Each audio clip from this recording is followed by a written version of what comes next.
challenges. We must be recognized as a key sector in unlocking growth and opportunity in line with our national priorities. This budget of 9.127 billion rand is tabled in that spirit.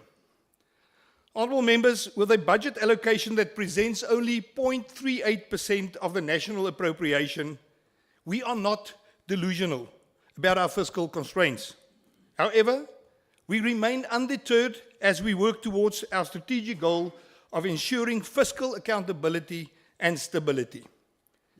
Every rand in this budget has been allocated to protect ecosystems, strengthen climate adaptation, improve environmental regulation, and support inclusive economic growth and job creation.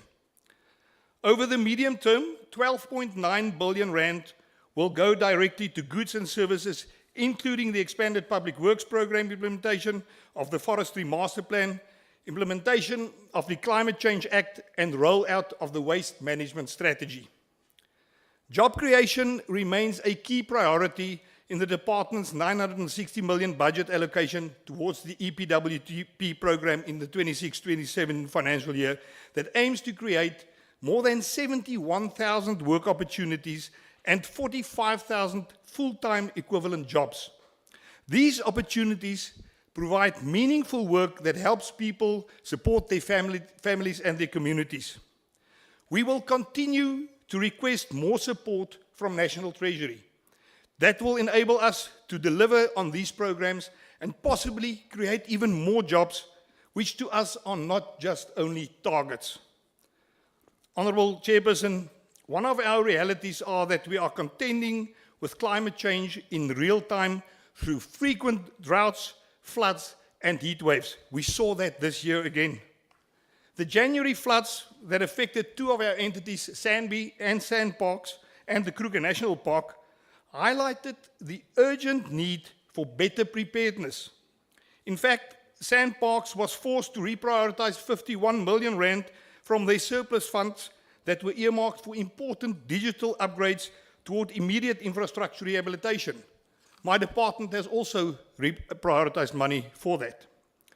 The implementation of the Climate Change Act is the tool that will help us to create a national framework for responding to climate change, supporting a just transition to a low-carbon economy and improving resilience. However, I wish to stress that climate action requires adequate, accessible financing. This is a message that I'm continually sharing with our development economy counterparts on international platforms. We cannot go this alone, and we will need the assistance of more richer countries. In this budget, we have allocated 53.5 million towards air quality. We also continue to actively address air quality challenges, which is evident in the imminent countrywide deployment of over 300 low-cost air quality monitors to enhance national air quality management. Pollution prevention also remains a top priority. The draft National Waste Management Strategy of 26 promotes partnerships, promotes accountability and collaboration to improve waste management and reduce pollution. Once finalized, this strategy will be published for implementation this year. All climate action must not only be coordinated, but it must be science-based. This is why the Oceans and Coast Programme remains important. For example, last year we published the 24-25 Annual Science Report on South Africa's marine ecosystems to support climate adaptation planning. Building on this, we will continue our work at our remote research stations in Antarctica, Gough Island, and the Prince Edward Islands, positioning South Africa at the forefront of marine science and future economy opportunities. Vital to many coastal communities is our fisheries management program with an allocation of 514 million for this financial year. We also remain committed to science-based decision-making and support for the fishing sector, and that is why the appeals that was launched by the small-scale fishing sector was adjudicated by me in a very quick time, and I ruled in favor of them. The department will remain committed to science-based decision-making, and we will remain committed to supporting our small-scale fishing sector. In line with this, the department has committed 130 million rand for conducting pelagic and demersal surveys in 26, which will also operationalize 12 proclaimed fishing harbors, strengthen enforcement within the exclusive economic zone, and improve support for small-scale fishing cooperatives and communities. We also look forward to publishing the 2026 aquaculture sector performance report to assess the growth and challenges of the industry. To support this work, the Marine Living Resources Fund is reviewing its revenue framework and fee structure to address financial pressures and to improve service delivery, while continuing using science-based management to protect marine resources from the impacts of climate change. Honourable Chairperson, South Africa recently celebrated the International Day of Biological Diversity, showcasing our biodiversity and our global leadership in that regard. With our biodiversity and conservation program accounting for 261 million rand of our budget, we will remain leaders in that field. We will also continue strengthening compliance and enforcement. The National Integrated Strategy to Combat Wildlife Trafficking remains a key tool supported by stronger investigations, intelligence sharing, and targeted enforcement operations. We will also intensify efforts in priority areas, including strengthening operations in the Kruger National Park and cooperate with regional partners such as Mozambique to address cross-border environmental crime, which we've experienced this week again on people. The department is also reviewing the environmental impact assessment system to improve its effectiveness and better measure its contribution to sustainable development. Honourable House Chairperson, I have also challenged my department to modernize service delivery. We already see the benefits of this through the e-fishing system and the national screening tool, and we aim to use these lessons to expand similar digital services across other areas. Through transfers and subsidies amounting to 7.6 billion rand over a 3-year period, we remain committed to supporting all our public entities to ensure long-term sustainability and efficiency. Honourable Chairperson, we are also celebrating something this week, although under very difficult circumstances with the death of 2 people in the Kruger National Park. On Sunday, the Kruger National Park is having its centenary celebrations. 100 years of conservation and science-based research. I want to congratulate Sandparks and I want to congratulate the Kruger National Park. You are truly a beacon for all of us. In conclusion, honourable members, Chairperson, sustainable resource management is not a barrier to growth. It is an enabler of growth. Our national assets must therefore benefit all South Africans. And while we are mindful of our challenges, we remain undeterred with this. Me and my department, both my deputy ministers, the DG, and everybody there at the Department of Forestry, Fisheries and the Environment, commit ourselves towards these goals. I thank you. Thank you, Honourable Minister. The next speaker is the Honourable Gancho.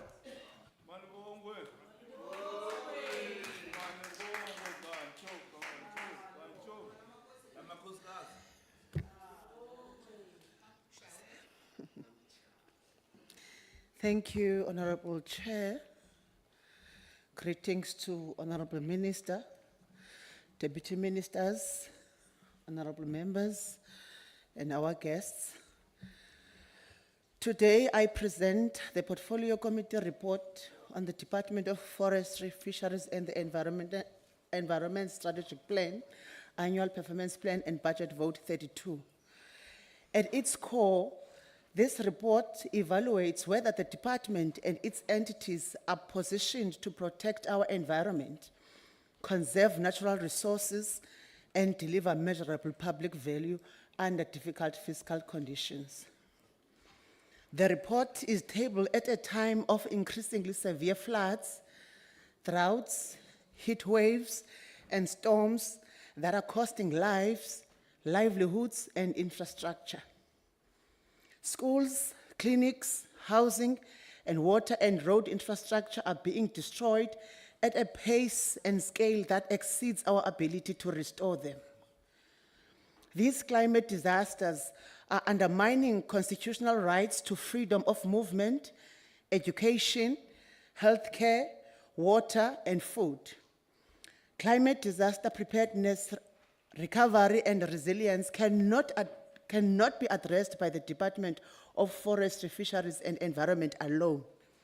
They require coordinated, government-wide response that strengthens alignment and accelerates actions across national, provincial, and local governments.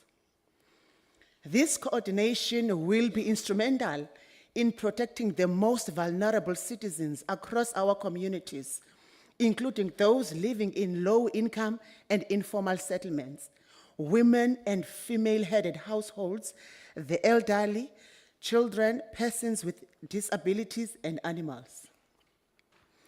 Currently, our municipalities remain reactive despite the availability of expert climate data from institutions like South African Weather Services and South African National Biodiversity Institute.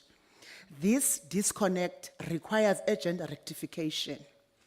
Honorable Chair and honorable members, Section 24 of our Constitution mandates that the department protect and conserve natural resources, promote a healthy environment, while supporting equitable and sustainable development for present and future generations. The mandate remains broad, evolving, and significant, but the 9.13 billion budget for 2026-2027 is insufficient.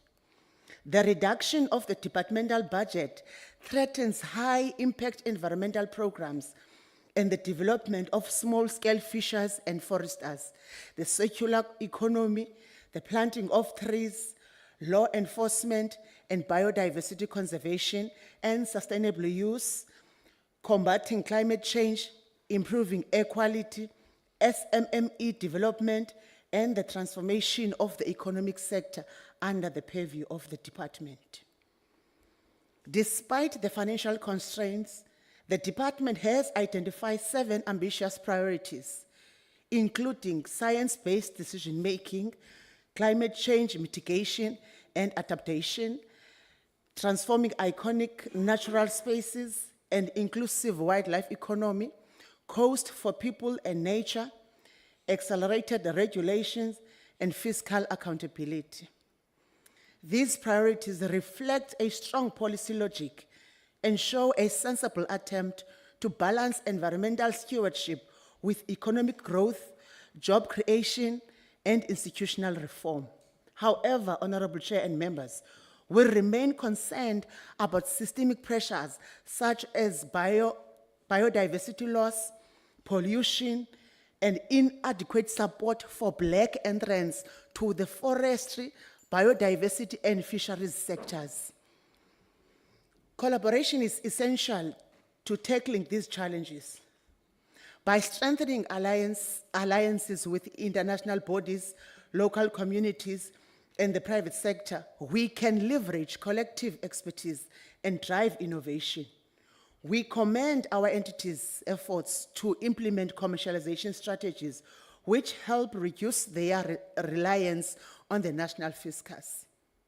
In conclusion, Honorable Chair and members, despite the budget cuts, we believe that the 9.13 billion allocation still holds significant potential to safeguard our environment and build climate resilience. Given the environmental and climate changes we face, we firmly support this budget and we urge that the House support it. Thank you. Thank you, Honourable Member. The next speaker is the Honourable Mkhize.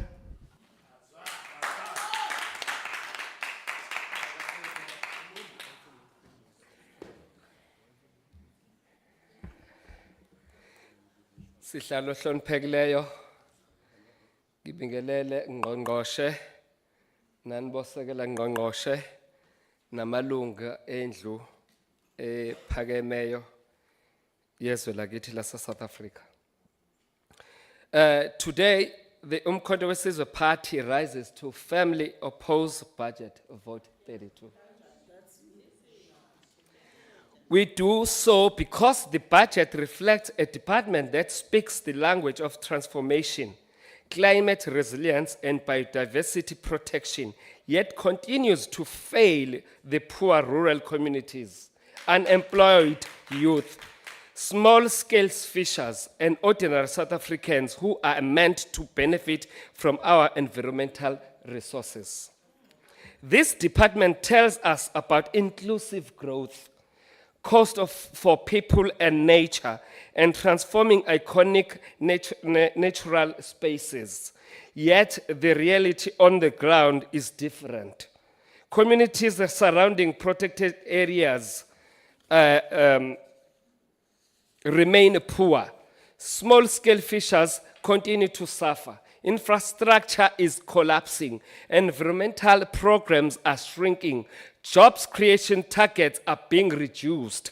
As this happens while communities struggle and administration budgets continue to grow. The committee report itself confirms that the department's overall budget has declined in real terms by 3.5%. Environmental programs, which are critical for EPWP, jobs and poverty alleviation, has been reduced by over 122 million rands nominally this year, and by 8.1% in real terms. Forestry management has also declined sharply. Fisheries management has suffered another reduction. You would swear the department is trying to shrink itself into greatness.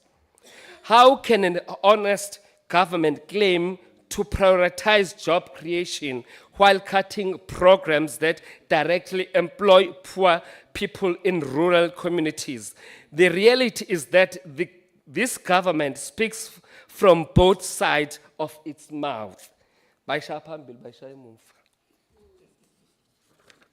Chairperson. The department claims alignment with the medium-term development plan, the priorities of the servant administration. But alignment on paper means nothing if communities do not experience change in reality. Ngathi iGNU ayazi nqindi nasibhakela nje. The portfolio committee itself observes that some department targets were replaced with less ambitious ones. This is because of officials and ministers want to be on auto cruise at the expense of our people. That is deeply concerning. Instead of strengthening accountability during a time of environmental crisis, this department is lowering the bar. The MK party rejects this culture of managing decline.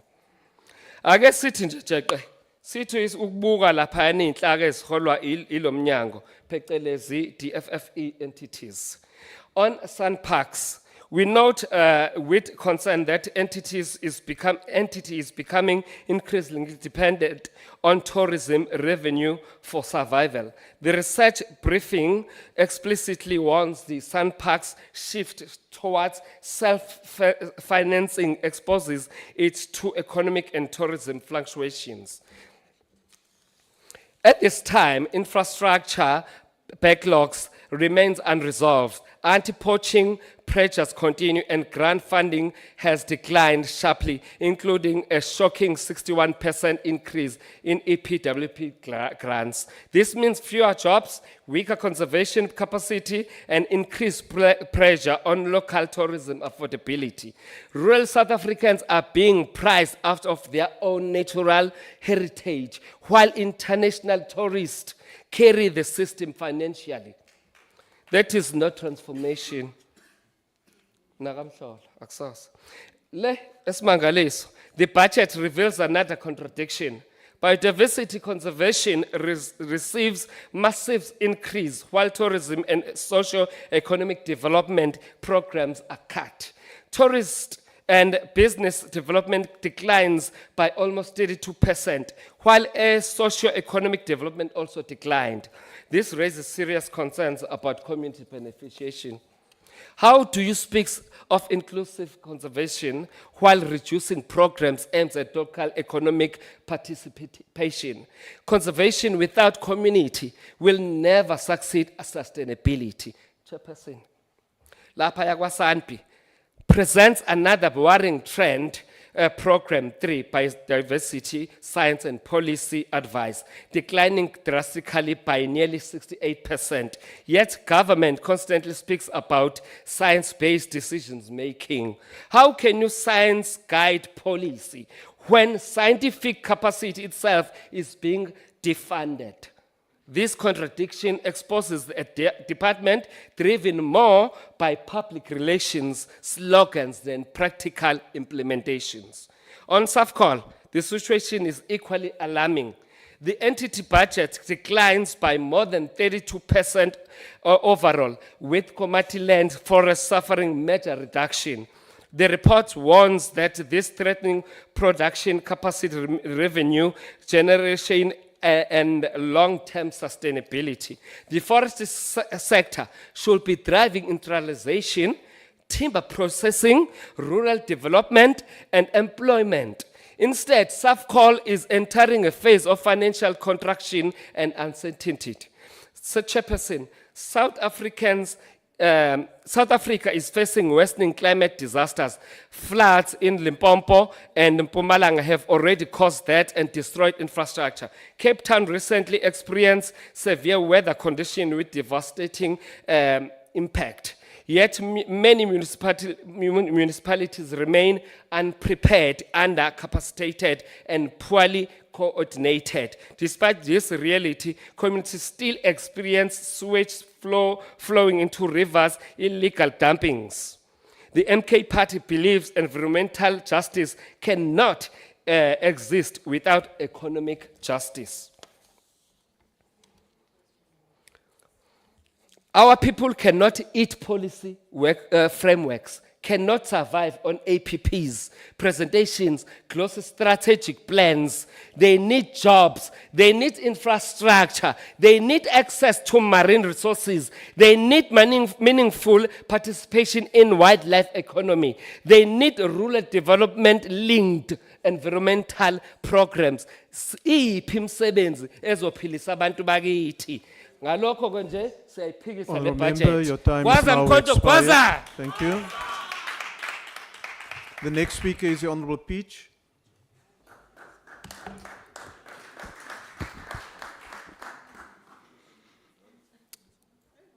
Thank you, Honourable House Chair. House Chair, this past week, South Africa achieved international acclaim, securing a gold medal and the Best in Show award at the prestigious Chelsea Flower Show. Thank you. The bold design is centered on the life-giving role that fire plays within our unique Fynbos ecosystem. This theme carries a profound relevance, given the devastating wildfires that have ravaged the Western Cape during the early months of this year. However, while this magnificent exhibition showcased the unparalleled beauty of our native flora, it simultaneously served as a stark and sobering warning. Extreme climate change events and natural disasters are no longer isolated anomalies. They are the new normal in South Africa, and this is due to unmitigated climate change. In wake of the fires, catastrophic flooding ensued. Limpopo was inundated by torrential rainfall, which obliterated critical infrastructure, decimated agricultural output, and directly threatened vulnerable communities.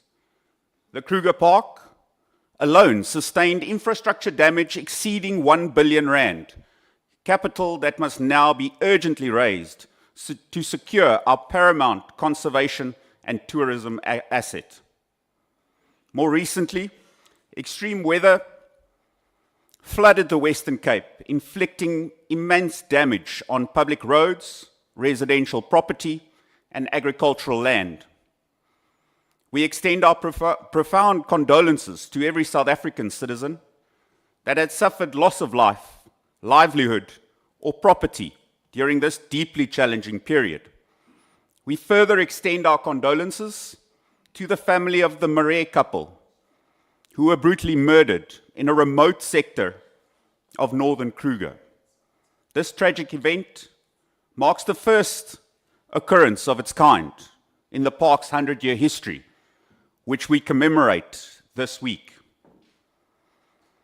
We must ensure that stronger protections are put in place by the relevant authorities, specifically the SANDF as well as SAPS.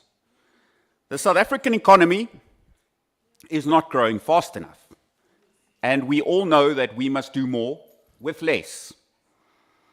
Nowhere is this pressure felt more acutely than in our response to the escalating climate crisis. Our nation is warming at a rate of 0.17 degrees Celsius per decade, double the global average. We are trapped in an intensifying cycle of devastating heat waves, prolonged droughts, and catastrophic floods, which fracture local economies. We can look no further than the compounding institutional disaster in KwaZulu-Natal. Years after the initial catastrophic floods, KwaZulu remains trapped in an unending cycle of failed recovery. This is not merely an act of nature, it is a direct consequence of institutional collapse, rampant municipal maladministration, and lack of political will. Our citizens in KwaZulu-Natal do not require further empty promises or superficial public relations exercises. They require resilient infrastructure, restored river catchment areas, and genuine disaster mitigation.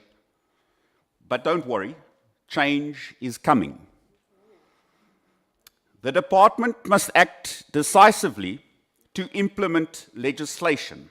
The annual performance plans indicate that climate change functions have received the most significant nominal growth in this budget. However, the critical Climate Change Response Fund is still not operational. Compounding this, there are also the collapses of municipalities across our country, specifically in areas like KwaZulu-Natal, that lack integrity, technical capabilities to implement such measures, but change is coming. The Climate Change Response Fund must be operationalized without delay. The crisis along our maritime border is equally severe. Our exclusive economic zone, which is a vital economic asset, is being systematically plundered by international, illegal, and unregulated fishing syndicates. The department's own data indicates that 31% of our marine fish stocks are under severe threat. To protect marine resources, we need SAPS, as well as the SANDF, to work more closely with the department. The department cannot do this work alone. The administration requires urgent operational support from the South African Navy through renewed focus on Operation Corona, rather than engaging in international war games. We require immediate deployment of the aerial maritime surveillance from the South African Air Force, 35th Squadron, which is currently sitting defunct, and focus specifically in maritime surveillance. Honourable Member, your time has expired. Thank you very much. The next speaker is the Honourable Managa.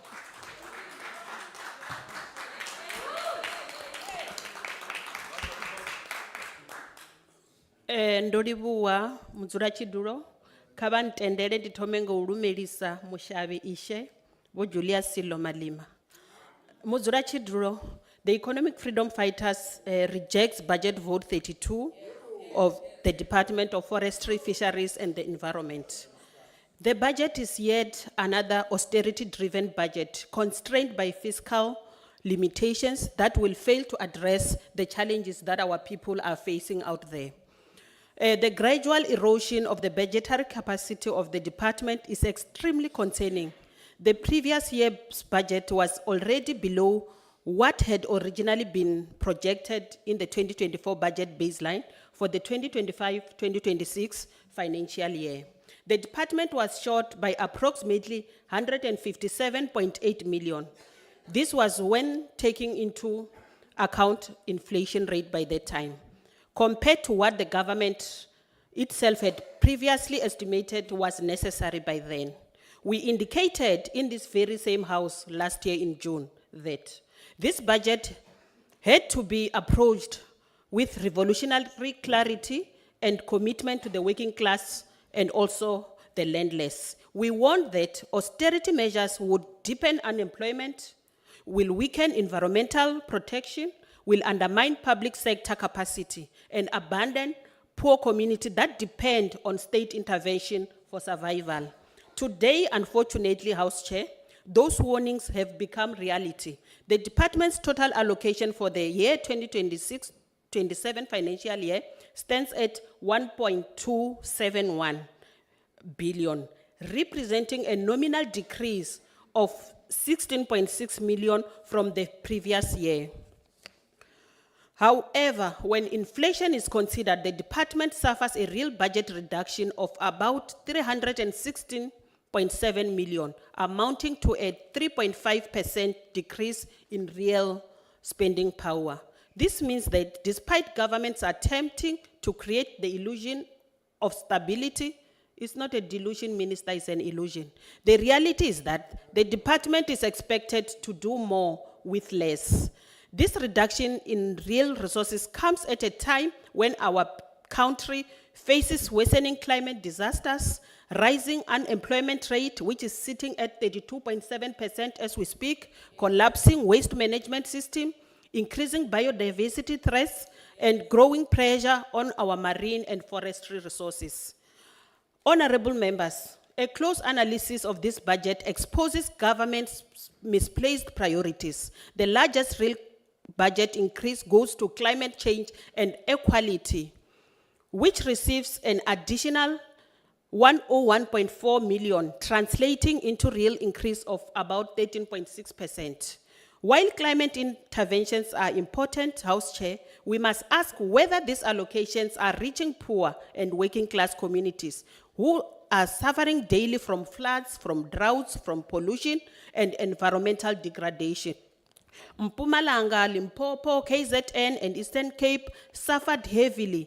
Many families at Malamulele, Saselimani, Giani, at Mbaula, West, the little one who was swept away by floods is still missing to date, are still devastated as we speak. Yet we see little intervention. Now we sing Western Cape joining the choir. Maybe the minister will start to act because of the Western Cape joining the choir.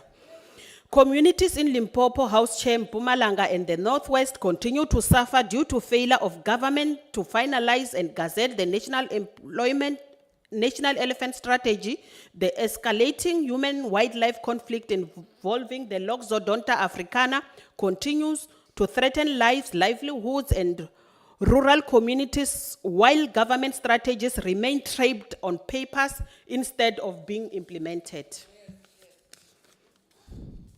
Regulatory compliance and sector monitoring also receives a real increase, suggesting that government is prioritizing bureaucratic compliance and administrative regulations over direct community development and job creation. At the same time, the programs that directly affect workers and poor communities are facing severe cuts. Chairperson, the budget demonstrates a government that is retreating from developmental, environmental governance and abandoning the very communities that depend on these programs for survival. With the budget you have tabled before this House, Minister, how many lives are you truly going to change? Our people are drowning in poverty. Our youth are stranded in townships and villages, carrying certificates, diplomas, and degrees with no hope of employment. How many jobs will this budget create? As I conclude, the reality is that this budget does not prioritize the poor and working class. It advances the agenda of capitalists and protects the interest of the bourgeoisie, while the masses continue to suffer. The budget is not a budget of this budget is not a budget of transformation, it is a budget of austerity, budget of budget cuts, a managed decline. It reflects a government that has accepted mass unemployment, environmental injustice, and deepening inequality as normal features in South African society. We reject this budget. Thank you so much. The next speaker is the Honorable Gobesi.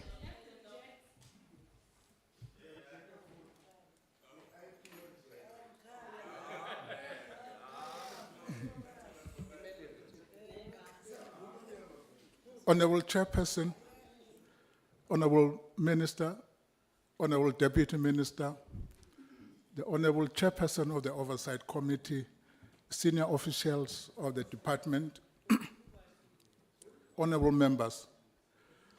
The IFP welcomes this fiscal allocation as it will serve as a primary mechanism for determining whether our environmental policies will genuinely safeguard the livelihoods of our communities, or will it be reduced to mere compliance exercise? Redressing our historic ecological obligation while driving an inclusive green economy requires a well-resourced and stable vanguard. As members of this House who have reviewed these financial frameworks, our focus must be Honorable Member, must- can you take a seat? There's a point of order. Thank you. Ngiyabonga sihlalo. Bengifuna ngicela ukubuza ku speaker esila phambili, maybe understanding ye oversight No, that's not a chairperson. point of order. Sifuna understand Honorable lapho Member, nje. it's not a point of order. Sifuna follow Honorable speech Member. kahle. Order on you. Honorable members, can I warn against spurious points of orders? Honorable Member, ungachubeka. Ungachubeka, baba. Honorable Member.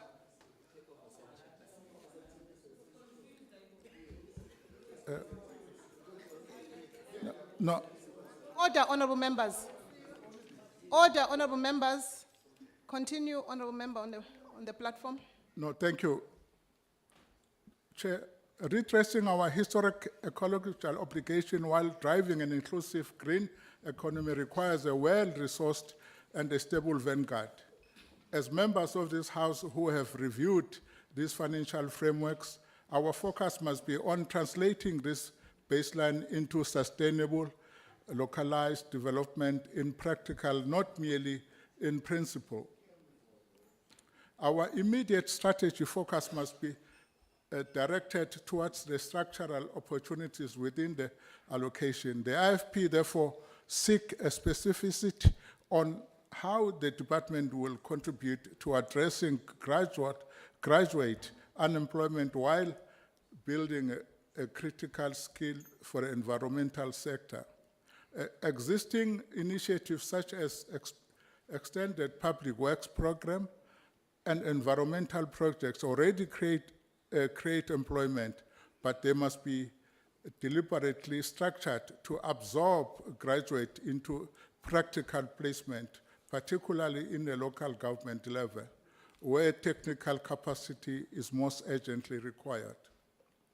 By aligning environment mandate with structured training opportunities, we can provide young professionals with meaningful experience, strengthening municipality capacity, and advance the goal of building a capable state. To optimize these interventions, we must collectively address the operational constraints that have forced a reduction in national performance target due to budgetary limits. It is of a great concern how the department plans to ensure the comprehensive protection of our coastline and keep it continuously cleaned, as it remains a vital economic and a logical asset for millions of South Africans. This stewardship must extend directly into local government structures. Given the extensive waste management mandate, this department holds it is equal to matter of concern how the executive will practically assist municipalities in moving past high-level compliance to deploying a tangible technical and operational support that stabilizes a local refuse realities on the ground. The solution lies in fostering innovative financial partnership and stabilizing institutional capacity to bridge funding gaps within the Waste Bureau and addressing infrastructure rehabilitation of our national parks, including the Kruger National Park. The executive must accelerate the diversification of self-generated revenue. Public-private partnership, global green financing, and carbon credit must be leveraged to attract private capital. Furthermore, fast-tracking the formal independence of the Waste Bureau as a standalone entity will unblock statutory funding streams from collecting levies to directly benefit municipality waste networks. Honorable Chair, protecting our natural heritage is a sacred duty owed to our future generation. Through climate, Honorable Member, unfortunately your time has expired. thank you so much. The IFP supports this budget. Thank you. The next speaker will be the Honorable Peters.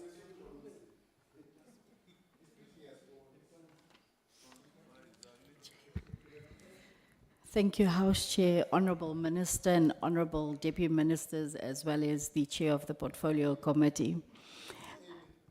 This report presents itself as a developmental roadmap, but in reality is deeply technocratic and overly administrative in nature. It speaks the language of transformation, sustainability and inclusion, yet the budget allocations tell a very different story. Throughout the report, we are repeatedly told that job creation, climate resilience, and environmental protection are priorities of government. But if those priorities were truly at the center of this strategy, then why is the very program that delivers the most labor-intensive environmental work facing some of the deepest cuts? The environmental program under the Expanded Public Works Program, the largest program, in the department suffers a nominal cut of 122.3 million, amounting to a real decrease of 8.1%. This is not a minor adjustment. This is a direct blow to communities that rely on these programs for work, dignity, and survival. These programs are not abstract lines in a spreadsheet. They create jobs for unemployed South Africans. They restore ecosystems. They support poor and rural communities. They drive initiatives such as working for water and working for wetlands at a time when unemployment remains one of the greatest crises facing our country. Cutting one of the most labor-intensive programs in the department completely undermines the development claims made throughout this report. The contradiction do not end there. Forestry management faces a real budget cut of 11.9%, while fisheries management faces a real cut of 3.8% despite rising fuel costs, increased patrol demands, and growing pressure on marine resources. Once again, the rhetoric of protection and sustainability is not matched by the meaningful financial commitment. The report itself acknowledges the importance of transforming the small-scale fisheries sector. It highlights the establishment of 172 cooperatives and support for approximately 10,000 members. But recognition without adequate funding means very little to fishing communities who continue to face harbour problems, equipment shortages, insufficient research capacity, and weak enforcement capabilities. We cannot continue praising small-scale fisheries in speeches while failing to provide the resources necessary for them to survive and compete. A recurring pattern throughout this report is the reliance on future promises rather than present implementation. We constantly hear about pending legislation, upcoming partnerships, future strategies, and planned reforms, but South Africans are tired of hearing what government plans to do someday. Communities need delivery now. Development cannot exist on policy frameworks in strategic languages. It must be visible in budgets, implementation, and outcomes. This is why the report ultimately struggles to convince as a truly developmental program. It is a managerial rather than transformative, a procedural rather than people-centered. It focuses heavily on governance systems, frameworks, and administrative processes, while the actual programs that impact rural communities and vulnerable South Africans are steadily weakened through budget reductions. If government is serious about environmental protection, economic inclusion, and sustainable development, then its budgets must reflect those priorities in practice, not merely in rhetoric. The PA supports the budget vote 32. Thank you, Honourable Member. The next speaker will be the Honourable Vessels. Thank you. The Thank you, Honourable Vessels. House Chairperson. Order, Honourable Member. Voorsitter. Continue, Honourable Vessels. Thank you, Honourable House Chairperson. Hierdie departement het 'n geweldige moeilike taak om 'n balans te handhaaf tussen die beskerming van ons waardevolle omgewingshulpbronne, skaars hulpbronne, maar aan die ander kant ook dit so te doen dat gemeenskappe wat afhanklik is van daardie hulpbronne vir hulle voortbestaan, vir hulle finansiële voortbestaan en hulle lewensvatbaarheid wel ook dit te kan doen. Ons moet 'n volhoubare toekoms skep, maar ons moet ook dink aan die huidige uitdagings wat veral ons vissersgemeenskappe en mense wat 'n verband het met ons woude, met ons grond en met ons vis- en seewaters en wat daarvan afhanklik is, nie net sosio-ekonomies nie, maar ook kultureel, om hulle ook in ag te neem en so 'n regulatoriese omgewing te skep wat dit wel moontlik maak.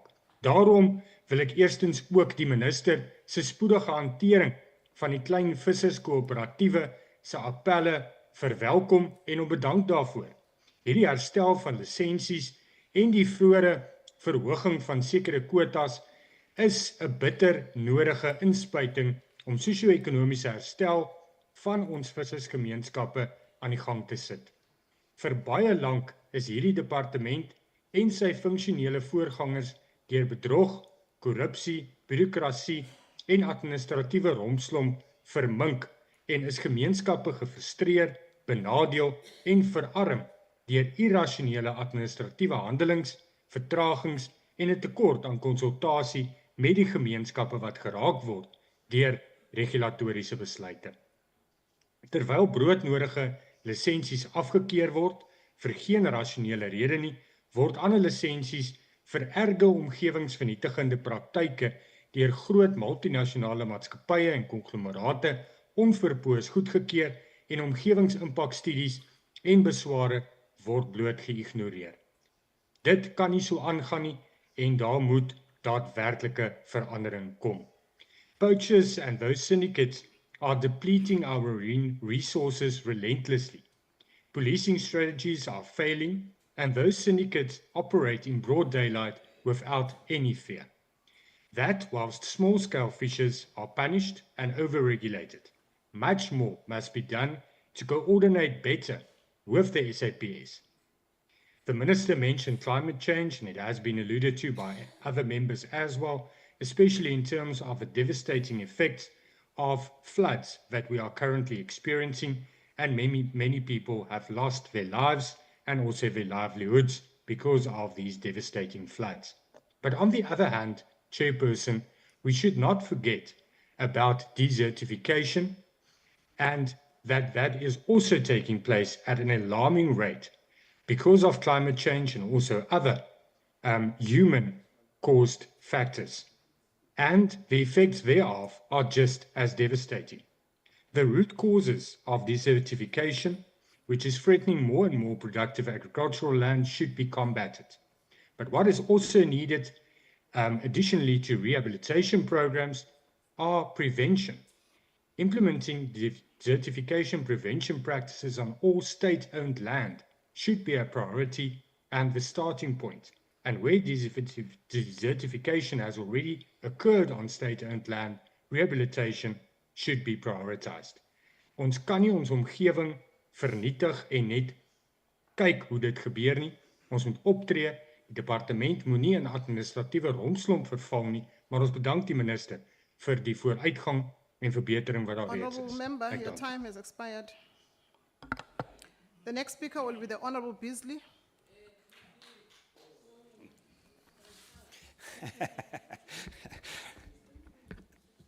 House Chair, vote 32 on forestry, fisheries and environment goes to the heart of basic constitutional obligations. Government's duty to protect our natural heritage and secure a healthy environment for future and present generations. Action SA acknowledges that there are pockets of progress, including recent landmark convictions and rhino poaching cases. These outcomes are welcome and demonstrate what is possible when enforcement works. But they're also an indictment of a system where success is episodic rather than institutionalized, and where governance failures continue to undermine conservation efforts at scale. We remain deeply concerned about the broader state of leadership and accountability within this sector. Action SA has formally raised questions regarding potential conflicts of interest involving the new Minister of Forestry, Fisheries and Environment. At a time when public trust in environmental governance is fragile, the executive cannot afford even the perception of compromised impartiality. Transparency and ethical clarity are not optional. They are foundational to credible environmental stewardship. House Chair, governance failure is not abstract. It has measurable environmental consequences. In Cape Town alone, Action SA has highlighted the ongoing sewage pollution crisis, where 14 billion litres of untreated or poorly treated wastewater continues to be pumped into the coastal ecosystem every year. 14 billion. Despite repeated warnings and confirmation of ongoing pollution, implementation's delays persist. This is not merely an infrastructure backlog. It is a sustained ecological and public health failure that erodes marine biodiversity and places coastal communities at risk. Action SA also wishes to place a record on position regarding the welfare of animals under state care. The case of the 3 elephants, Lami, Ramadiba, and Mopani, held at the Johannesburg Zoo, raises serious ethical and conservation concerns. These are highly intelligent, social complex animals, showing signs of distress under prolonged confinement. While we respect ongoing legal processes, we support all lawful interventions that prioritize humane treatment and long-term well-being, including relocation where appropriate conditions cannot be met. Minister, South Africa cannot claim to be a global conservation leader while ignoring distress signals within its own institutions. House Chair, environmental protection is not separate from governance. It is dependent on it. When oversight fails, ecosystems fail. When accountability is weak, pollution persists. When ethical standards are compromised, conservation outcomes suffer. Action SA is therefore calling for 3 urgent shifts in this vote. Strengthen enforcement capacity. Measurable accountability for environmental compliance at municipal and provincial levels. And lastly, full transparency and leadership to ensure public confidence in the department's decision-making. We remain committed to working with stakeholders, scientists, and civil society to develop and advance a credible, modern environmental policy framework, one that prioritizes ecological integrity over political convenience or narrow commercial interests. South Africa's environmental inheritance is not negotiable. It is not renewable with human political cycles, and it will not survive another decade of governance drift. Action SA will therefore not support Vote 32 in its current form. I thank you. The next speaker will be the Honourable Deputy Minister Swartz.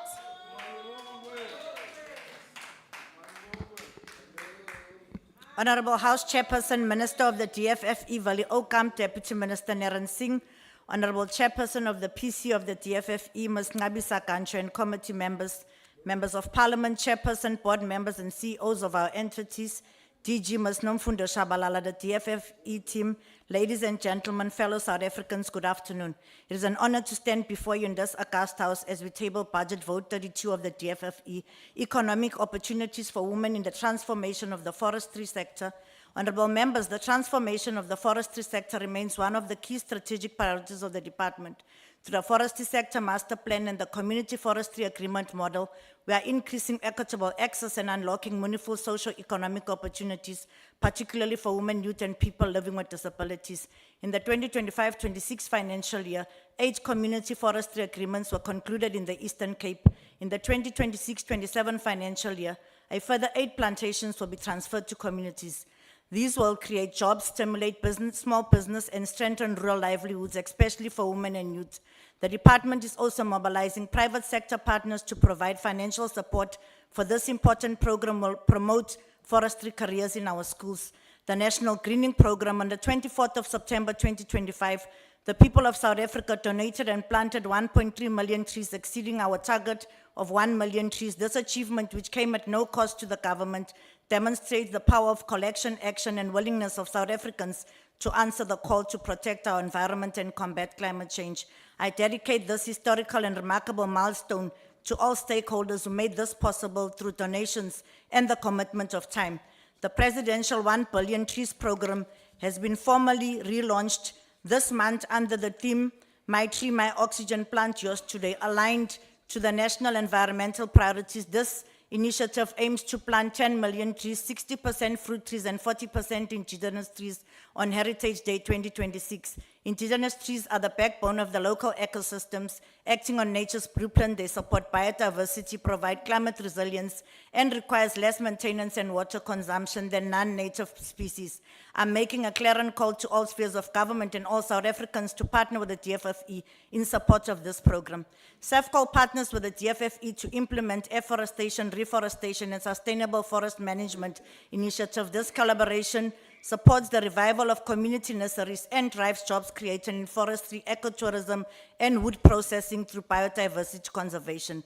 The initiatives that we are currently embarking on regarding clean energy is the proposed combined heat power project, which will be linked to the planned Tamadolo sawmill upgrade. The CHP project will use the residue from the sawmill and forest residues after harvesting as feedstock to produce electricity and steam.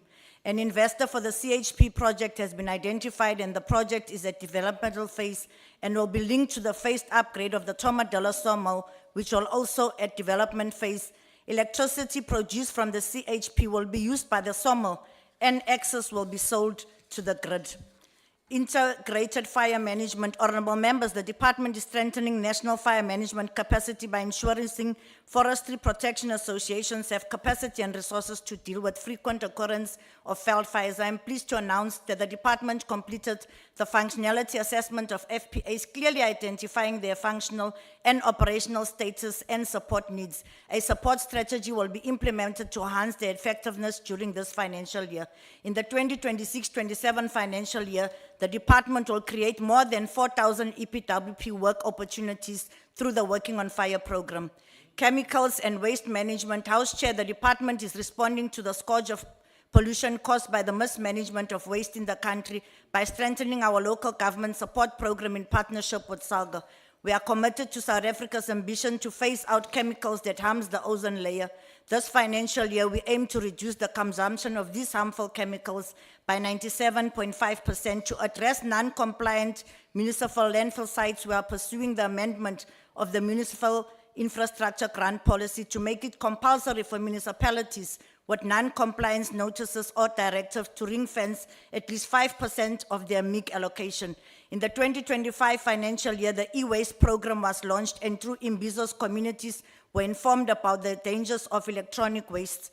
PROs partnered with the department to produce e-waste and purchase e-waste from the communities. Honorable members, the Waste Management Bureau, as a specialist implementing arm of the department, is strengthening the country's enterprise development in waste tire sector.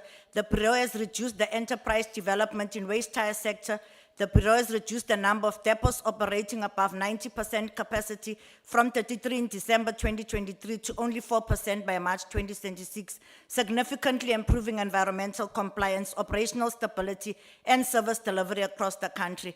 In the current financial year, we aim to increase the number of informal reclaimers participating in the system by over 70%, creating new opportunities for community livelihoods and local economic inclusion across the value chain. The Bureau is currently supporting 105 SMMEs involved in transportation, depot operations, depot leasing, and waste processing activities, with women-owned companies now owning 60% of companies of waste-tired depots. Land degradation and desertification. Honorable members, during the 2025-26 financial year, the department added just over 320 hectares of land to the conservation estate. South African Weather Services, SAWS, is the strategic national institution whose contributes to the protection of lives, property, critical infrastructure, and economic activities against the impact of adverse and climate-related hazards. The devastating floods in Mthatha, June 2025, in Mpumalanga and Limpopo, January 2026, and the Eastern Cape underscore the climate-related disasters are present-day realities. Honorable Chairperson, in conclusion, and honorable members, the protection of conservation of our environment is not only a collective responsibility, it is a moral obligation to the future generation whose life depend on the actions that we take today. We must be willing to plant trees under whose shade we may never sit. This is the definition of leadership. God bless Africa. God bless South Africa. I thank you. The next speaker will be the Honorable Kumalo.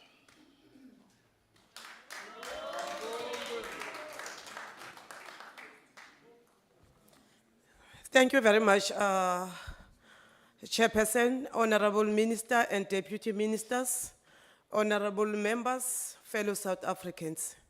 Allow me to take this opportunity, Chairperson, to rise in support of Budget Vote 32 on forestry, fisheries, and the environment. This budget vote is not merely about figures or an expenditure. It is about safeguarding the future of South Africa.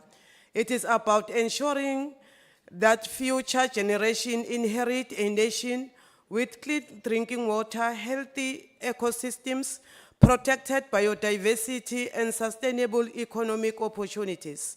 We have noted with pleasure that the distribution of this budget reflects a continued prioritization of implementation focused programs, particularly those linked to environmental service delivery and sector support. However, we remain concerned that several programs received budget cuts, with regulatory compliance and sector monitoring being one of them. This raises concerns regarding the department's capacity to effectively enforce environmental legislation, an issue that has been of growing concern in the department for a while now. Be that as it may, we believe that the shift towards administrative penalties is a progressive step to strengthen enforcement efficiency, but without adequate resourcing, even this mechanism risks being undermined. As the ANC, we emphasize that compliance is not optional. It is the backbone of environmental governance. Equally, the fragmented approach in environmental law enforcement weakens the state's ability to respond decisively to environmental crimes. We therefore support the committee's call for strengthened collaboration, including the involvement of the National Prosecuting Authority, to ensure that environmental crimes are prosecuted effectively and serve as a deterrent.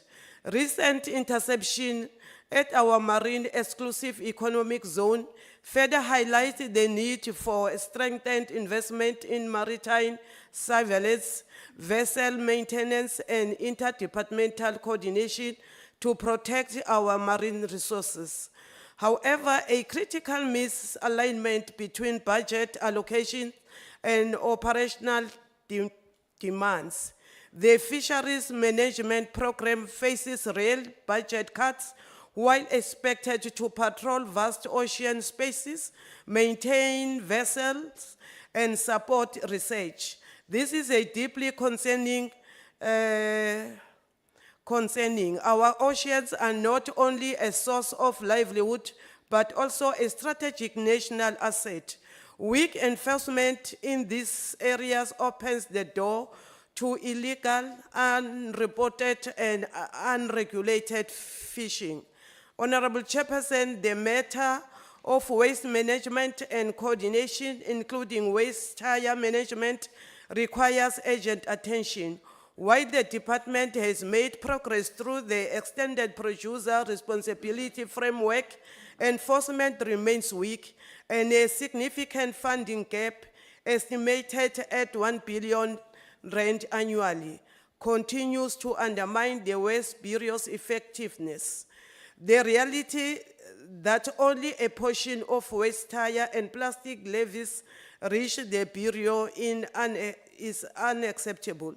This directly affects service delivery at municipal level, where communities continue to experience poor waste management, illegal dumping, and unhygienic living conditions. The African National Congress Chair calls for stronger coordination between national, provincial, and local government alongside industry to ensure cleaner and more dignified communities. Honorable Chair, we recognize the important work being done across our key environmental assets. However, we note with concern that at Ismangaliso Wetland Park, declining maintenance has already impacted visitor numbers and perceptions. Similarly, SunParks faces pressures related to aging infrastructure and climate-related damage, necessitating a shift towards climate-resilient systems. These challenges are not isolated. They affect flagship sites such as the Kruger National Park, Ismangaliso, and Christianborg, which are central to biodiversity conservation and tourism revenue. Without sustained investment in infrastructure and ecological restoration, we risk undermining both conservation outcomes and economic opportunities. In conclusion, Chairperson, while we support the adoption of this budget vote, we do so with a clear understanding that budget constraint must not compromise the core mandate of environmental protection, compliance, and sustainability development. The ANC calls for strengthened enforcement capacity and accountability mechanisms, improve interagency coordination to Member, combat environmental unfortunately, your time crimes. has expired. Thank you very much, Chair. The next speaker will be the Honorable Swartz on the virtual platform.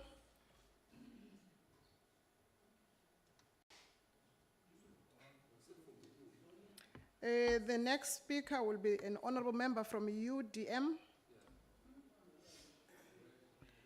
The next speaker will be an honorable member from RISE. The next speaker will be the honorable member from BOSA. The next speaker will be the honorable member from ATM. The next speaker will be the Honorable Deputy Minister Naren Singh.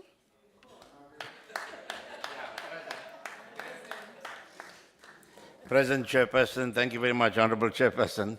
Honorable Minister, Honorable Deputy Minister, DG, colleagues, CEOs, it gives me great pleasure to contribute to this budget vote, which, as the Minister and Deputy Minister indicated, represents an investment in environmental custodianship, economic opportunity, decent livelihoods, disaster resilience, and the protection of future generations.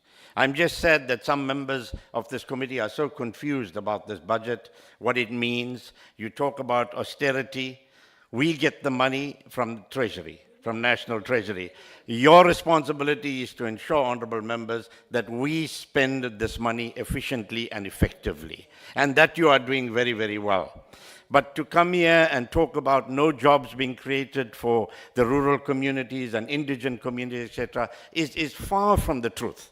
And I'm going to give facts. I'm going to give you facts and figures if I only have to concentrate on that aspect. Honorable Mkhize has spoken about entities and tourism. Entities focusing on tourism, of course they have to.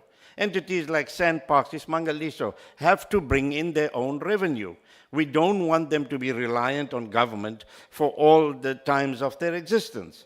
Sandparks has got 14,000 beds that we provide to South Africans and non-South Africans, and they bring in a lot of revenue from that, Honorable Kabazela. So don't decry the fact that we want them to bring in revenue. We want them to bring in revenue. Now let me focus.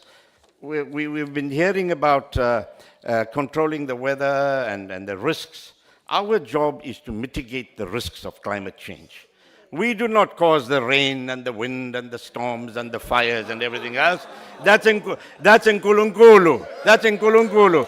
We have to mitigate the risks, and that is our responsibility as a department to mitigate those risks.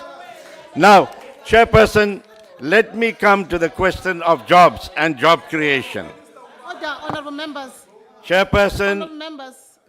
honorable members, job creation remains at the center of our work as we build an inclusive and sustainable biodiversity economy that leaves no South African behind. 6 benefit-sharing agreements have been concluded, and more than 120 previously disadvantaged businesses have received support. Previously disadvantaged businesses, honorable member, not advantaged businesses. Through phase 5 of the expanded public works program, the department has already, and I emphasize has already, created more than 115,000 work opportunities and over 42,000 full-time equivalent jobs. Full-time, 42,000 full-time. Listen carefully. Providing dignity, income support, and skills development to thousands of South Africans. For the 26-27 financial year, our EPWP portfolio maintains transformation. Somebody said there's no transformation. 95% of the beneficiaries are the disadvantaged black communities, of which 60% are women, youth 35%, and 2% living with persons with disabilities. We are committing this year. You see, you don't want to listen, because it's difficult to listen. We must listen to you, Honorable Chairperson, but they don't listen to us when we speak, because facts are difficult to digest. Order, honorable members. Honorable members, you are allowed to heckle, but don't drown the speaker. You can continue. Facts, Honorable Chairperson.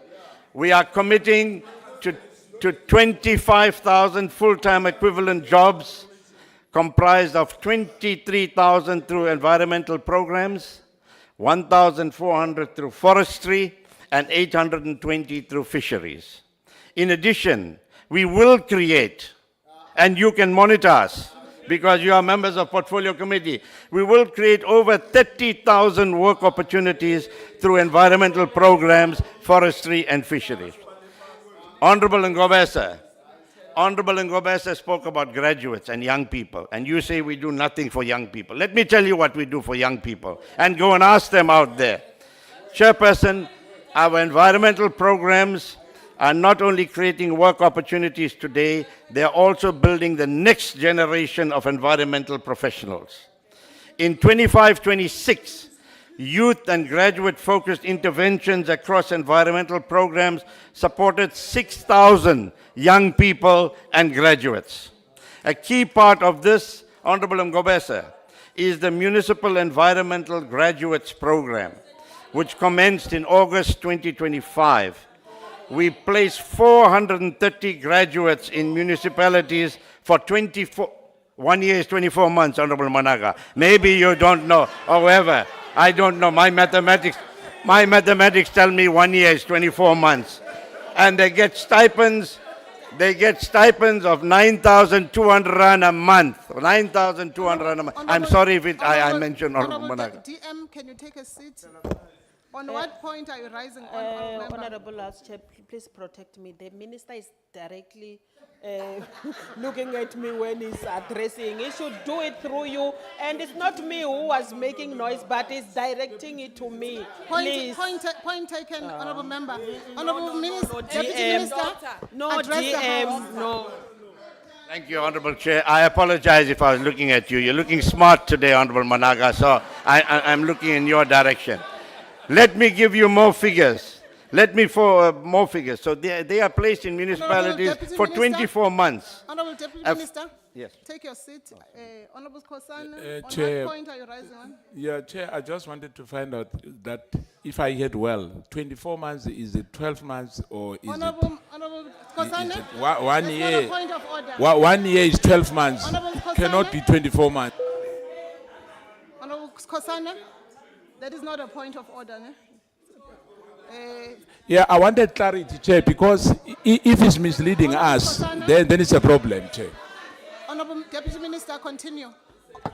Chair, Order, Honourable Kosana. a point You of are- clarity, Chair. I want Honourable clarity on Kosana, that. You and Honourable Kosana, you're Yes. not going to switch on the mic and scream. You are entirely out of order. Please, switch off that mic. Continue, DM. Thank you very much. 24 months is 2 years, according to the way I learned. 2 years. But you also said 1 year. I had 1 year coming from that side. You see, I don't, Honorable Chairperson, I don't make figures of 108 million, I want 200,000, no, maybe 5 million like other people do. I am very factual with what I have written here because it comes from my Director General. We also, a further 110 graduates were added from February 2026, bringing... Ubuza kanjani le nto mfowethu? Ubuza kanjani le nto mfowethu? Go to the municipalities, you'll see these graduates supporting municipalities. Municipalities who didn't have anybody doing environmental work. We've now identified graduates, environmental graduates, and placed them in the municipalities. And they are doing very good work there. Some of them for 2 years, but some of them for 6 months. But if this, I can name 50 municipalities, but not today, tomorrow when I meet you for tea. So there are a number of municipalities that are benefiting. These graduates assist municipalities with environmental planning, compliance, waste management, climate resilience, something municipalities didn't have the capacity to do. Now they got these young people. And the young people are so happy about being employed in these municipalities. We'll continue to do so. My appeal to the Portfolio Committee, Honorable Chair, is get us more money. We know we are underfunded. Get us more money so we can deal with all the issues. But to those that are rejecting this budget, we need to go and tell the thousands of young people that we would employ that certain parties have rejected this budget and they don't want you to get jobs. Thank you very, very much.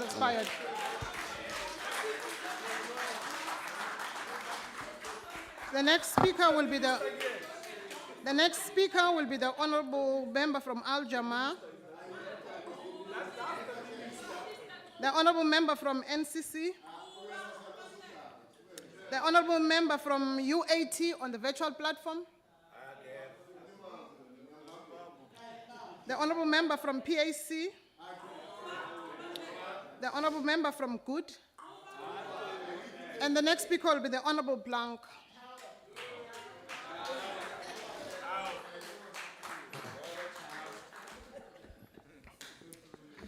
Chairperson, a wise man once said, "It seems to me that the natural world is the greatest source of excitement, the greatest source of visual beauty, the greatest source of intellectual interest. It is the greatest source of so much in life that makes life worth living." In case my impression was poor, this quote emanated from Sir David Attenborough, who this month celebrated his 100th birthday. Let me start this budget debate speech by acknowledging a lifetime nobly spent bringing the natural world to the screens and lives of many worldwide and campaigning for a more caring, conservation-minded world. This coming weekend, we will celebrate yet another century as the Kruger National Park commemorates its 100th anniversary. On 31 May 1926, the Minister of Lands asked Parliament to pass the Act on National Parks. In a rare display of unity, the leader of the opposition, General Jan Smuts, seconded the motion. This act brought the Kruger National Park into being as South Africa's first national park and only the 4th worldwide. As my colleague Honourable Peach explained earlier, the Kruger, like the Western Cape these past few weeks, has been beset by extreme climatic events. Floods have crippled much of the park infrastructure, with damages estimated at over R1 billion. Sandparks has been increasingly successful in recent years at generating its own revenue, in good years somewhere between 70% and 80% of operational costs. This helps to ease the pressure on the national fiscus, but ameliorating this latest blow to their most successful tourism asset is not something that can be funded from state coffers alone. As the floods receded and the full extent of this damage was revealed, Minister Oukamp established the Kruger Recovery Fund to provide a conduit for private and international contributions to this cause. As a portfolio committee, we have publicly expressed our support for this fund and encourage members of the public, business leaders and the international community to assist Sandparks through donations, in-kind support and spreading the call throughout their networks. Kruger has, for 100 years, given millions of people around the world profound and memorable experiences, and in its 100th year, it now needs some love in return. In those last 100 years, a lot has changed in South Africa. We have endured 2 periods of single-party dominance, the first under an evil regime that dressed up systemic racism as societal order, and the second that has taken a spectacular moral victory and pawned it for patronage. Both single-party states fell in dramatic fashion to the democratic demands of South Africans, and now, like in 1994, people are looking to the future with renewed hope. The Government of National Unity has taken the lead for South Africa's new chapter. The GNU has converged on 3 overarching objectives: to grow the economy, create jobs, and build a capable state. The budget before us today must speak directly to these goals, as well as the Department of Forestry, Fisheries and Environment's mandate. Honourable Black, can you take your seat? Honourable Beasley. I just want to know if the member is aware that we lost 345,000 jobs in the last quarter. Beasley, that's not a point of order. Continue, Honourable Black. The department's mandate enshrined in Section 24 of our Constitution, which guarantees the protection of the environment for the benefit of current and future generations. The reality we must face, however, is that South Africa remains in a dire fiscal position, which impacts directly upon budget allocations. The DA in the GNU will, for this reason, continue to pursue the necessary economic reforms to speed up growth and get people into the dignity of jobs, thereby contributing productively to society. It is the work of this department that funds some of the most primary underpinnings of our society and the economy: the health of our ecosystems, the cleanliness of our air, the protection of ecosystem services, the preservation of natural assets and of land that can be used to sustainably benefit all South Africans. We must be realistic of our expectations for this department given the budgetary shortfalls, while still holding them to account and encouraging ambition in their objectives. It is even more crucial in a fiscally constrained environment that each rand and cent is spent productively and not wasted. It is more important than ever that this department is innovative in its solutions and unlocks synergies by working collaboratively with the private sector to achieve these targets. This department is too critical for funding to hinder function. One example here is our commitment to target 3 of the Global Biodiversity Framework, also known as 30 by 30. The objective here is to get 30% of South Africa's land and marine areas under conservation by 2036. The department has expressed that it is not currently capacitated to achieve this based on the aforementioned budgetary constraints. I am sympathetic to the pressure that they are under. However, this is not a battle being waged alone. There is a resourceful, supportive suite of private investors, academic institutions, and non-governmental organizations waiting to take hands with the department if they would extend theirs. By cutting red tape and unblocking administrative bottlenecks, by expressing our national ambition unambiguously and confidently to attract investment, and by partnering collaboratively with the private sector, this department can ensure that it achieves its goals and more without additional allocations. I would like to end as I started with another quote from Sir David. "The truth is, the natural world is changing, and we are totally dependent on that world. It provides our food, water, and air. It is the most precious thing we have, and we need to defend it." Thank you. Next speaker will be the Honourable Bilankulu.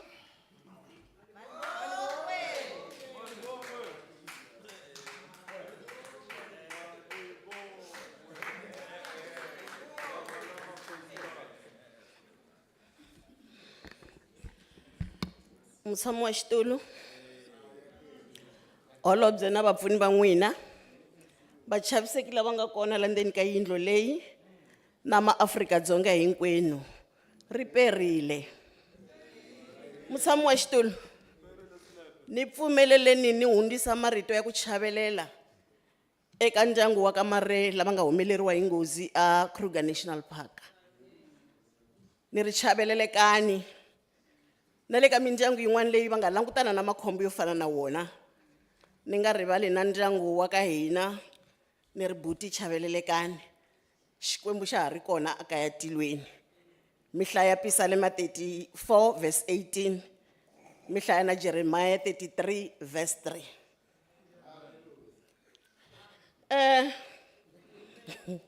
Mchaviseki Mkhize, na mchaviseki Mananga, na mchaviseki Besley. Monikensa Mupfuni DM Singh, lava nga ringeta ku basisa ku rejectiwa ka budget na leswi hinkwaswo a mi ta na swona. Va nga ringeta ku mi pfuna ku pfumela ku ma yi pasisa budget leswi va swi kha swi vula yini, na ku rejecta ka n'wina ka masiku hinkwawo swi va swi kha swi vula yini. No pfumela ku ma South Africa va nga ri ku swi twisiseni ku ta ka n'wina a Parliament loko va mi rhumini a mi telangi ku ta va pfuna hi nchumu, handle ka ku ta ala hinkwaswo leswi fanele ku va hluvukisa. Me ni pfumela ku loko mi ri kona la leswi a mi fanele mi endla swona a ku ri ku pfumela ku na xiphemu lexitsongo mi nga nikiwa xona mi nga swi kota ku xi tirhisa xi ya cinca vutomi bya vanhu. Xichangani xi ri nhloko ya njiya mo tsemelana. Loko nga swi Yimakatsongo, honorable. Order, honorable members. I urge you not to drown the speaker. hayi va tshikeni loko va hetini ni ta tlhela ni va byela. Nhloko ya njiya mo tsemelana. I think South Africa yi na 13 official languages. And a ku na rin'wana ri tlula ku rin'wana. Swi ya hi wena ku i lava yini. Me loko ni vulavula la ni pfumela ku na lava nga kona a Limpopo ka N'wadzekudzeku ka Ndindani na le ka Thomo va fanele va swi twa leswi humelelaka la Parliament, because we're not here for you. This year marks the 70th anniversary of the historic 1956 Women's March, an iconic moment where thousands of women stood united against injustice and declared that they would not be silenced. Those women marched not only for their freedom, but for a future South Africa grounded in dignity, equality, and opportunity. Today, as we engage with the budget vote, we are called upon to honor the legacy, not through symbolism alone, but through deliberate investment in our people, our environment, and our economy. Honorable members, the African National Congress remain concerned that the 2026 budget represents the smallest share of the national budget since the 2016-17 financial year. In 2025-26, the department was allocated just 0.35% of the national budget, making the first time it has fallen below the 0.4%. This decline is not in isolation. It's not in isolation. It reflects broader pressures in the global and domestic environment, ranging from shifting geopolitical dynamics and low economic growth to volatility in exchange rates, amongst other factors. But in real terms, Chairperson, these pressures have real consequences. They have resulted in difficult decisions and cuts across departmental programs. Programs that are essential not only for environmental protection, but for the job creation, community development, and long-term sustainability. It is precisely because of these constraints that we must emphasize the urgent need to scale up capacity building and skills development programs. Honorable Chairperson, we welcome that the Oceans and Coast Program responsible for managing the 1.5 million square kilometers of the exclusive economic zone, which is crucial for job creation and economic development as part of the ocean economy, receives 614.4 million, which constitutes 6.7 of the departmental budget, up to 6.5 in 2025. However, budget cuts on Program 5 on environmental programs are quite alarming. This program is central to the implementation of the expanded public works program, which carries significant environmental and socio-economic value. It plays a critical role not only in the advancing environmental protection, but also in conceptualizing and implementing green economy projects within the sector. The EPWP in particular continues to serve as a vital source of income for many families, providing much needed cushion, while simultaneously contributing to the restoration and protection of South Africa's natural resources through labor-intensive method. Any reduction in this program, therefore, undermines both livelihoods and the sustainability of our environmental interventions. It is for this reason, Chairperson, that the approach previously adopted to allocate a significant portion of the department's budget to this program was both necessary and progressive. We remain concerned by the decision to reduce the program's budget by 5.0%, amounting to 122.3 million, bringing it down to 2.34 billion when adjusted for inflation. This translates into a real decrease of 199.5 million, or 8.1%. This is not just a reduction in numbers. It has real implications for the people on the ground. We therefore urge the department to actively mitigate this impact by strengthening partnership with other stakeholders so that we can protect livelihood and ensure that no worker loses their job as a result of these cuts. We have a critical task before us to build on this foundation and ensure that these programs do not remain temporarily interventions, but instead create sustainable pathways into long-term employment and meaningful economic participation. Honorable Chair, while not nearly enough, we welcome the increase of 39.5 million, which is 2.85%, to Program 5 on biodiversity and conservation. Ecosystem restoration and rehabilitation remain essential to safeguarding South Africa's natural resources, strengthening climate resilience, and ensuring that our environmental assets continue to support sustainable livelihood for present and future generations. Honorable Member, unfortunately your time has expired. The ANC supports this budget vote. Thank you. We invite the Minister, Oakam, to respond to the debate.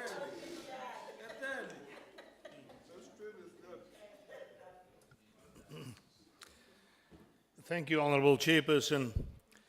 Honorable Chairperson, I want to thank everybody for their contributions. Some were good, some were excellent, but then, as expected, some were really bad. So therefore, and I haven't said who, but if the shoe fits, you're more than welcome to dress and wear it on, put it on. It wasn't surprising to me that Action SA, together with the MK Party and the EFF, decided not to support this budget. But let me tell you one thing. Whilst you are grandstanding and playing politics, me and my department will do the work. So, Honorable Mkhize, while you are saying that my department is not looking out for people in rural areas, why are you playing politics? Where were you when we signed over 17,000 hectares of forest land to people of KZN? You were playing politics. To the Honorable Managa from the EFF. Honorable Minister, a moment, Honorable Minister. Order, Honorable Members, can also those that are on the gallery, you are not allowed to clap hands. You are here as observers. Continue, Honorable Minister. Thank you, Honorable Chairperson. Honorable Managa, whilst you are playing politics with regards to job creation and trying to grandstand, my department is creating 116,000 EPWP jobs. Honorable Peters from the PA, while you are grandstanding and playing for the pavilion with regards to fisheries, my department is working for the fishing community. I have expedited 297 appeals for the small-scale fishing industry, saving thousands of jobs and literally more than 20,000 livelihoods. So whilst you are playing politics, we will do the work. Honorable Beasley, whilst you are playing politics and continuously accusing me of having a conflict of interest, let me ask you this. Is it not right for a doctor to be the Minister of Health or a civil engineer to be the Minister of Electricity? Me being a game farmer does not make me conflicted. It makes me absolutely prepared. And while you are taking on our game farming industry in the questions that you asked to me, let me tell you something about our game farming industry. Since 1970, worldwide game figures, wildlife figures declined with 73%, while in the same time in South Africa, due to our game farmers, it increased with 4,000%. So, Mr. Honourable Beasley, don't play around while we are working for our game farmers. Don't play politics while we are in the trenches doing the work. So, Honourable Beasley, you're welcome to come and have coffee with me, and I will teach you one thing or two about the value of our game farmers if you don't appreciate them. Honourable Chairperson, across our country, we are investing in biodiversity conservation. We are expanding protected areas. We are restoring degraded ecosystems, and we are supporting the ocean's economy and strengthening forestry and fisheries management. Through programs such as Working for Water, Working on Fire, and coastal rehabilitation initiatives, thousands of South Africans are earning an income while restoring and protecting our natural heritage. We are not playing politics. We are implementing solutions. So go and ask the small-scale fishing community, the 297 of them whose appeals I upheld, whether they appreciate this. We are implementing what you are shouting that we are not doing. So instead of shouting, be the portfolio committee that you should be. Make sure, as the Honourable Singh said, make sure that we spend the money wisely. Make sure that we spend it at the right places. And make sure that we manage this department to the best of our abilities. Honourable Beasley, I can confirm to you, and I give you the undertaking, that me and my department will work tirelessly every day to find the sweet spot between creating jobs and growing the economy on the one hand and protecting the environment on the other. Come and have coffee with me about that. You are invited to come and have coffee with me. You might take a decaf, I suppose. Honourable Beasley. Honourable Beasley, the gestures. But the gestures should be eliminated. Continue, Thank you, Honourable Chairperson. Honourable Chairperson, as Minister, I remain firmly committed to building a department that is both environmentally responsible and also economically enabling. We reject the false choice between conservation and development on the one hand and South Africa achieving economic growth and protecting our environment on the others. It can be done. Together, we can build an economy that grows. We can create jobs and protect the beauty and wealth of our natural environment for generations to come. I would like to invite all South Africans to this weekend. Celebrate with us the greatness of the Kruger National Park. Celebrate with us the work that we do in this department. Celebrate the people that put their lives on the line every day to protect our environment. Come with us. Let's not scream and shout. Let's make a clear distinction between the builders on the one hand and the breakers on the other hand. I choose to be a builder. I choose not to be a breaker. And I would invite you to join me in becoming a builder. Thank you very much, Honourable Chairperson.